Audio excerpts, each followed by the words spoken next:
now that I've got the weight painting done, it is time to start blocking out the places where the muscles are going to go.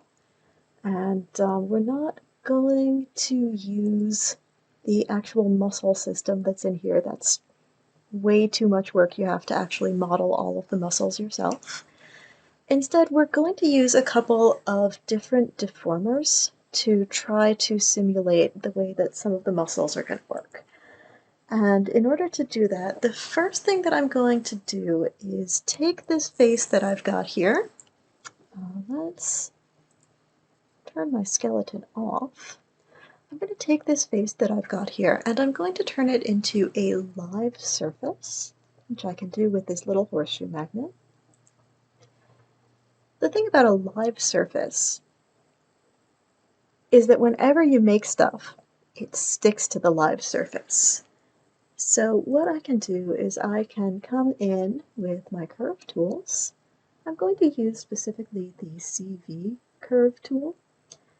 And I'm going to use the CVs for a very specific purpose. So I know that usually I say just, whatever curve tool you want, but in this case we're going to be specific about the CV curve tool. Whenever I draw a curve with the CV curve tool, it's going to stick to the surface. So as an example, I'm going to come in along this jowl line, because I think this is a good place for us to get just a little bit of muscle. I might end it here. You could go all the way up. I'm not going to. I'm going to end it right here. And we'll press enter. This is just our example curve. We will make this unlive. And now, just so you can see, that curve stuck straight to my surface. Perfect. So let's go back in here and turn this live again. This time I'm going to start at the top and work my way down to the bottom because that's how I stay organized. But you don't have to. You can work in any order you like, and if it helps you to pull up a muscle diagram so you can get more ideas about what you're doing, do that. I'm only going to do the left side and then I'm going to mirror over to the right side. So here are the ones that I am going to make. I'm going to start up here and give myself one line in just kind of along the top of the brow, and I'm going to pull this down this way a little bit. I think most skin tends to pull back towards the ear, so we'll leave that there. This is going to be my left upper brow. Let's make sure I'm using an underscore. And this is a curve, so we'll call it CRV. Then I can just use my G key to restart the curve tool. Please remember that every single CV needs at least 4 clicks, and I'm going to try to keep these fairly minimal. So I'm probably going to use exactly 4 clicks for most of them. This is going to be my left, I guess we'll call it lower brow curve.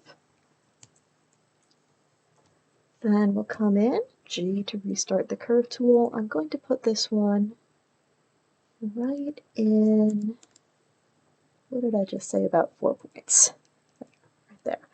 We'll put this right in along the eye crease. So that'll be my left upper eye crease curve. And then I'll do another one right along the base of the lid. I really modeled these lids in a funny way. So left upper eyelid curve. I'll do one right there. This will be my left lower eyelid curve and my left lower eye crease curve.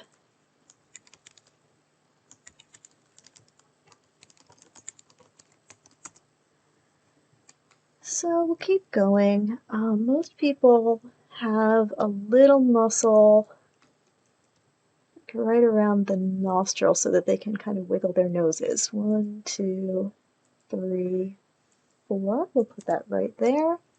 This will be my left nostril curve.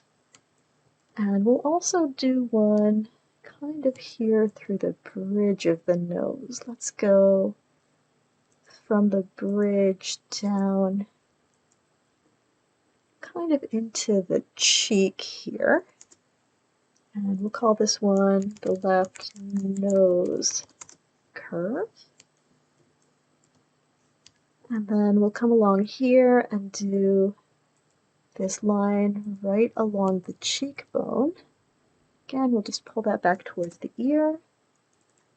So that's the left cheek curve. Now I do think it's good to have something along the jowl or the nasal alveolar area. Let's pull that down here. So we'll call this one left,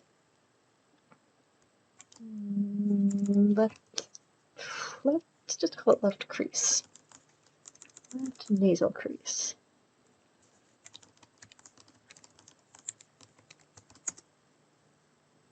There's too many letters. We're just going to call it the left jowl. Okay, good. And now we're getting into this lower section. We're going to calm things down a little bit here, I hope. We'll do this upper lip. Good, that'll be the left upper lip. And then down here, this is going to be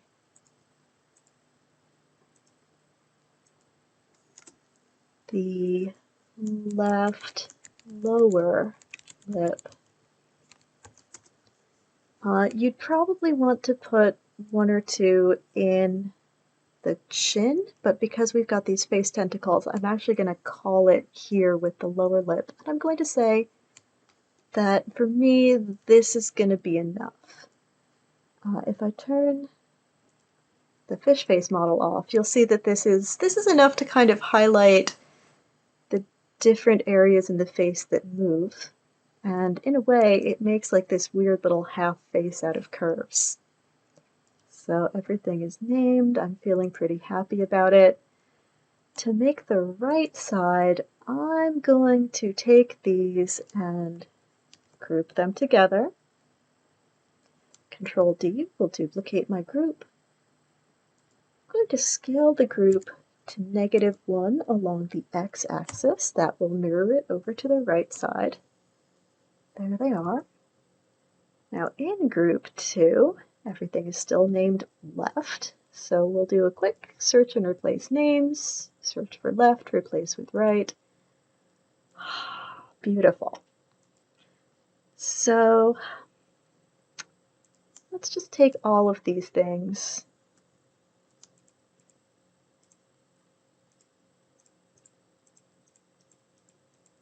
and group them together.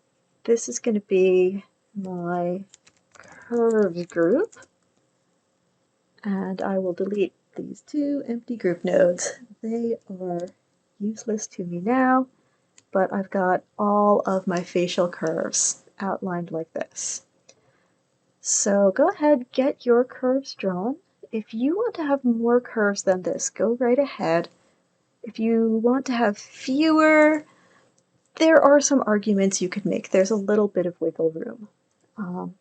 Actually, I'm going to do one more thing. I'm just going to take all of these curves, and in the Modify menu, I am going to center all of their pivots so that each one has a pivot that lives right on the curve.